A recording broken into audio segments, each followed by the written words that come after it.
So joining me now to break down more of this polling is CBS News Director of Elections and Surveys, Anthony Salvanto. So Anthony, numbers show that the economy and inflation are extremely important to Americans. These are things that, a president can sort of fiddle around the edges, but they're also impacted by much greater factors, worldwide factors, what the Fed does. So why is approval of President Biden's handling of this issue down?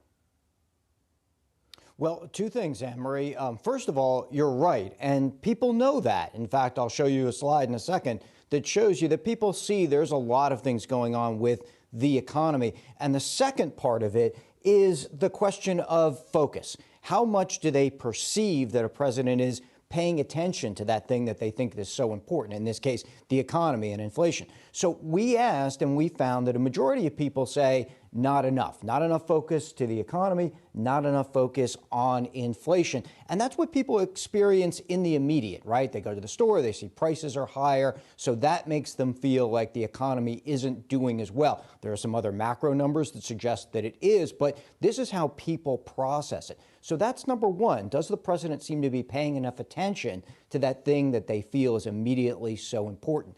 Now, on that other point that you raised, which I think is such a good one, we asked, okay, what is to blame for the fact that the economy, or if they think the economy isn't good? Well, they know inflation is part of it, but supply chain issues are part of it. The pandemic itself, which, you just showed that clip before, that's all wrapped up in this. And people know that, as well as some responsibility then they put on the president's policy. So it is a mix. But again, I think it comes back to whether they think a president is responding enough to what they see as that core problem, Anne-Marie. So the Democrats are focused on passing the Build Back Better plan. Would that bill's passage help the president's standing?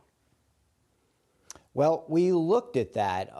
I think it's still about inflation. It's about inflation more than legislation at this point. So what you want to see is if you take the people who say that they don't yet approve of, or they don't approve of the president, okay, what might change your opinion on it? So of the things that we tested there, if he gets inflation down, that's where almost 2/3 said, yeah, that might improve their opinion. But that's a lot higher than the number who said if he passes Build Back Better. Now, that's a big thing. That's a big thing because you might say, well, there's a lot of focus on the negotiations in Congress, on whether or not BBB can pass and the filibuster and all of that. Maybe that takes a lot of focus off of what they think the president, what they want the president to be doing, which is pulling at those levers to try to get inflation down. Does he have a, magic wand to do that? They know that that isn't the case, but they want to see that focus. And that's what they think could potentially move the needle for him, Anne-Marie. How does President Biden compare to other presidents then at this point, 1 year in? Yeah, it's a great question. There's a couple of things here for context. One of them is if you were to take Joe Biden's standing at the moment against other presidents a year in, and in the CBS News poll, we have that comparison going back. Here's Reagan in '82 at 49. You look more recently, you saw George Bush after 9/11. He had sky-high approval ratings, got strong approval from Democrats and Republicans. But we've moved into a different era.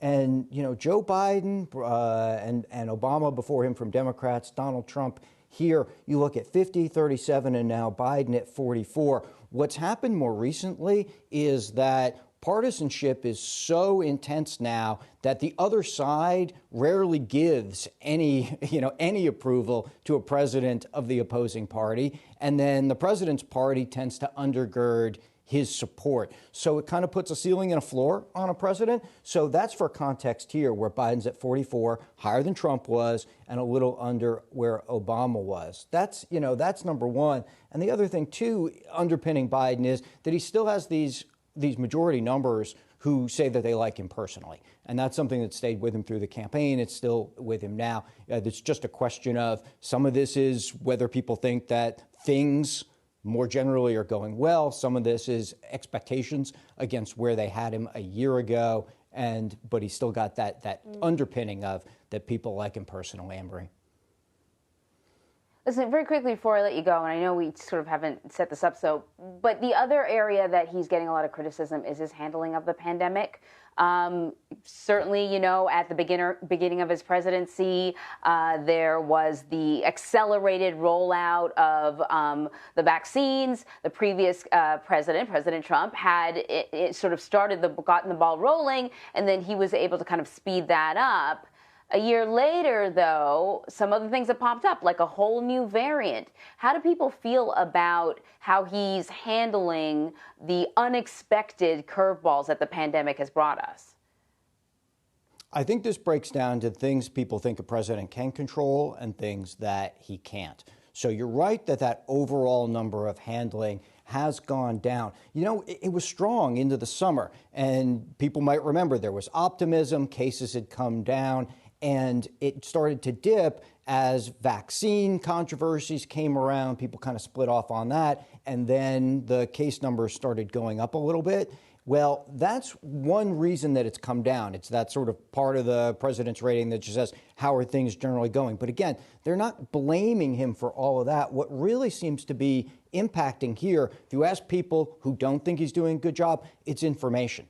And here again, it's complicated because people will recognize that the science is trying to get a handle on this, but at the same time, the public mind, they demand clarity. And when we find this big number who say the information's been confusing, that's a big reason why they don't approve at this point. Increasingly, people feel that information's unclear. They're looking for that clarity through as now the Omicron variant is hitting the country, Emery. Yeah, none of that surprises me. Your polling reflects, private conversations that I've been having over the last few months, so I totally get it. Anthony, thank you very much.